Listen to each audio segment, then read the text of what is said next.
दिगंबर बेटा very good, आपने बहुत अच्छी कोशिश करी है। थोड़े से चेंजेस मैं आपको समझा देती हूँ, नेक्स्ट टाइम के लिए आपको याद भी हो जाएगा।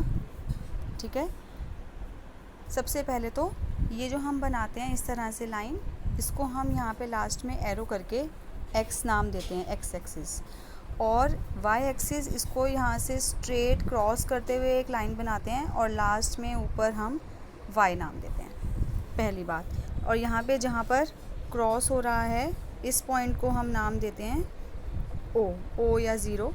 अभी आप इसको ओ ही मान लीजिए, ओ लिखेंगे यहाँ पर, ये बात। उसके बाद आपका ये बिल्कुल ठीक है, वाई एक्सिस पर जो भी हम नंबर लिखते हैं वो स्टार्टिंग से लेकर एंड तक डिफरेंस सेम होता है। जैसे 0 से 5, 5 का डिफरेंस, तो हम 5 की जंप लगाएंगे। 0 से 5, फिर 5 जमा 5 10, 10 जमा 5 15, 15 और जब ये 20 है अगर, तो ठीक है, मुझे पहले 22 लग रहा था, ये 20 होना चाहिए, ये 25 और ये 30, ये 30 होगा बेटा, मुझे 36 लग रहा है, अगर ये 30 है तो बिल्कुल ठीक है। उसके बाद आपने ये दंड जो यहाँ पे A B C D E F ठीक लिखा है, यहाँ पे इस बात का ध्यान रखना है कि इनको ना दंड बोलते हैं। ये जो आपने ऐसे बनाया है, अगर आपको मैं बता दूँ, इनको दंड बोलते हैं। और हर दंड के बीच में भी गैप सेम होना चाहिए। जैसे अगर आपने यहाँ पर इतना गैप रखा है तो यहाँ से यहाँ तक भी लगभग सेम है। अब आप यहाँ देखो, यहाँ बहुत कम है, ये गैप कम हो गया, यहाँ पर भी थोड़ा फ़र्क है। तो आप, तभी मैं कह रही हूँ इसको ना ग्राफ पेपर पे बनाओ। ग्राफ पेपर पे खाने बने बनाए आते हैं, आपको अंदाज़ा हो जाएगा कि आपने कितने खाने छोड़कर अगला दंड बनाना है। इसको आप ग्राफ पेपर पे ज़रूर बनाना दिगंबर, और बाकी बच्चे भी इस वीडियो से देख के समझेंगे।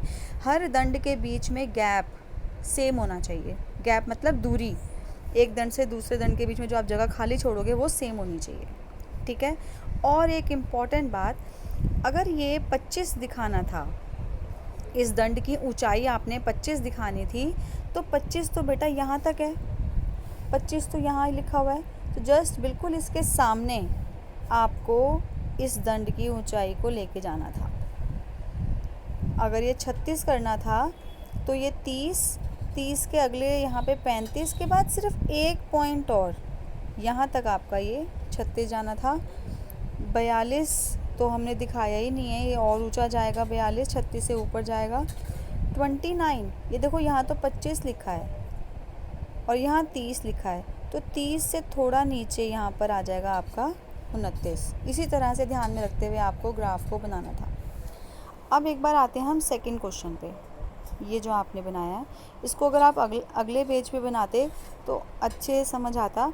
सबसे पहले तो इसमें वही चीज़, ये है आपकी एक्स एक्सिस, इसको आपने एक्स लिखना है। यहाँ से क्रॉस करते हुए स्ट्रेट लाइन पेंसिल और स्केल की मदद से आपने यहाँ पे वाई लिखना है और यहाँ पर आपने ओ लिख देना है। ये काम आपने हर बार करना है।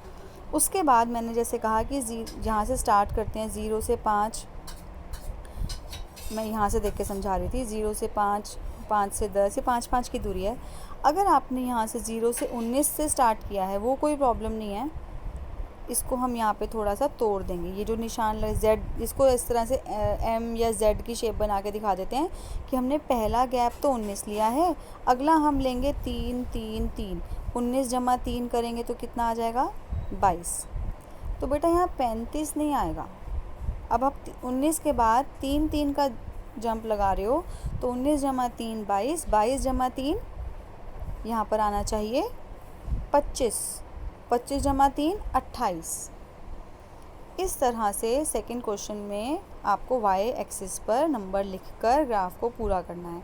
आप एक बार जो मैंने इमेज भेजी है ग्राफ पेपर पे सेकंड क्वेश्चन की, उसको देखो।